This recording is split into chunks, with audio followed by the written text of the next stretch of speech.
Prosperity rally ইয়াৰ আয়োজন কৰা হৈছে।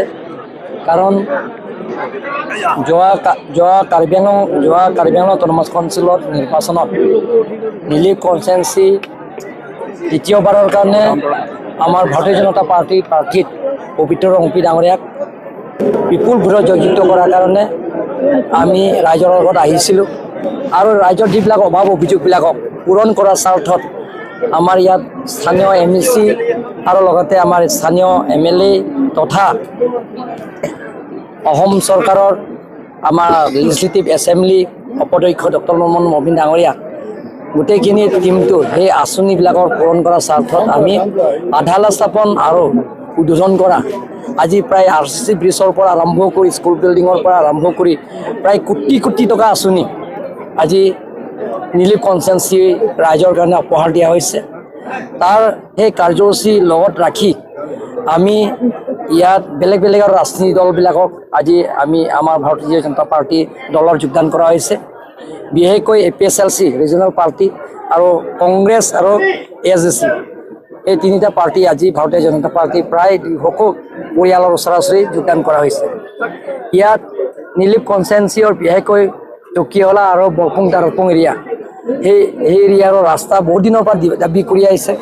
ডক্টৰ মনমোহন মহবিন ডাঙৰীয়া আৰু মই অনাৰেবল চিফ মিনিষ্টাৰৰ লগত আলাপ আলোচনা কৰি সেই ৰাস্তাটো চেংচন কৰা হৈছে।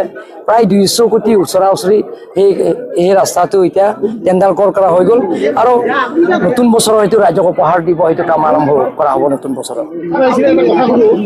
টাউন কমিটি ইয়াত ডিক্লেয়াৰ হৈছে। ইয়াত টাউন কমিটি যেতিয়া হ'লে সেই চকীয়ালা ইয়াত কিছুমানৰ অভাৱ অভিযোগবিলাকত আৰবান এৰিয়াবিলাক যিবিলাকৰ স্কিম পায়, ফৰ এক্সাম্পল PMAY ঘৰটো আৰবান এৰিয়াটোত 2,90,000 পায়, 2,90,000ৰ ঘৰ এইটো পায়, যিটো নেকি ৰুৰেল এৰিয়াটো 1,40,000, কিন্তু আৰবান এৰিয়াটোত 2,90,000 পাব। তাৰ বাহিৰেও যিবিলাক আৰবানৰ আঁচনিবিলাক যিবিলাক আহিব কেন্দ্ৰ চৰকাৰ ৰাজ্য চৰকাৰবিলাকক সেইবিলাকৰ ইয়াত চকীয়ালা টাউন এৰিয়া পাব। গতিকে আমি কাৰ্বি আংলং অট'নমাছ কাউন্সিলৰ তৰফৰ পৰা ইয়াত যে নতুন টাউন কমিটি আজি ঘোষণা কৰা হৈছে আৰু এপইণ্টমেণ্টো দিয়া হৈছে, অধ্যক্ষ আৰু উপাধ্যক্ষৰ কাৰণে আজি দিয়া হৈছে।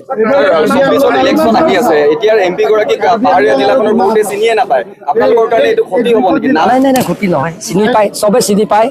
কাৰণ আপোনালোকে চাওক, যোৱাবাৰ নৰ্থ ইষ্টৰ ভিতৰত আমাৰ MP জিকা পাৰ্চেণ্টেজ 3 ST পাৰ্লিমেণ্টাৰী কনষ্টিটুৱেঞ্চিৰ পৰা ইয়াৰ পাৰ্চেণ্টেজ হিচাপে নৰ্থ ইষ্টৰ ভিতৰত হাইয়েষ্ট পাৰ্চেণ্টেজ পাইছে 3,39,000 যোৱাবাৰ।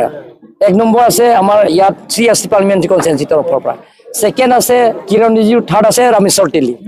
এবাৰ আমি চিন্তা কৰিছোঁ যে ইয়াত যিটো নেকি নৰেন্দ্ৰ মোদী ডাঙৰীয়াক দুখীয়া দৰিদ্ৰ ৰেখা পৰিয়ালবিলাকে যিটো কাৰ্বি আংলং ৰাইজক উপহাৰ দিছে আৰু যিটো ডক্টৰ হিমন্ত বিশ্ব শৰ্মা ডাঙৰীয়াই যিটো কাৰ্বি আংলং ৰাইজৰ কাৰণে বহুতো উপহাৰ দিছে উন্নয়নমূলকৰ কাম, যে গোটেই ভাৰতৰ ভিতৰতে লোকসভা চিটত ইয়াত কাৰ্বি আংলঙৰ পৰাহে 3 ST পাৰ্লিমেণ্টাৰী কনষ্টিটুৱেঞ্চিৰ পৰা পাৰ্চেণ্টেজ হিচাপে ইয়াতে নম্বৰ 1 হ'ব নেকি বুলি আমি আশাবাদী।